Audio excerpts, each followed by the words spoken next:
అమరావతి 29 గ్రామాల దగ్గరే లామ్ కూడా ఉండేటటువంటిది. ఆ లామ్లో పేలుళ్ళు 2 గ్రూపుల మధ్యన ఘర్షణకు కారణమైంది. ఎందుకు పేలుస్తున్నారు అదేమన్నా అంటే అదే నక్సలిజం కాదు, ఉగ్రవాదం కాదు.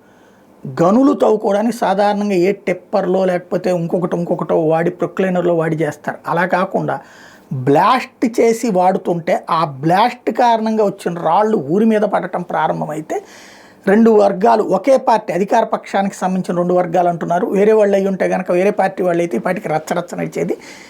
తాజాగా ఒకే పార్టీకి సంబంధించినటువంటి వాళ్ళే అభిమానులే ఇప్పుడు ఇద్దరు ఘర్షణ పడినటువంటి వాతావరణం చోటు చేసుకుంది. లామ్ గ్రామంలో ఎలాంటి అనుమతి లేకుండా మైనింగ్ జరుగుతూ ఉంది. గ్రావెల్ని జోరుగా రాత్రి పగలు తేడా లేకుండా తరలిస్తుంటే ఆదివారం సాయంత్రం బ్లాస్టింగ్ చేసే సమయంలో జనావాసాల మధ్యకి పెద్ద రాయి వచ్చి పడింది. దాన్ని తొలగించకుండా వదిలేశారు. అక్కడ అహ్మద్ అనేటటువంటి వ్యక్తి కుటుంబ సభ్యులు, అదే సమయంలో షేక్ అఫ్జల్ అనేటటువంటి వ్యక్తి ఎవరైతే మైనింగ్ చేస్తున్న అతన్ని నిలదీశారు. ఇలా అయితే మేము ఎట్లా ఉండాలి అంటూ ప్రశ్నించారు.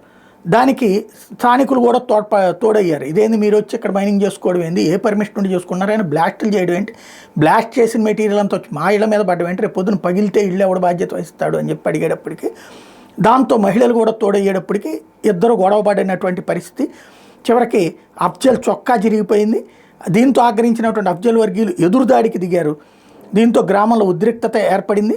2 నెలలుగా అక్రమ మైనింగ్ బ్లాస్టింగ్ జరుగుతోంది. అధికారులు ఎవరూ పట్టించుకోవటం లేదు.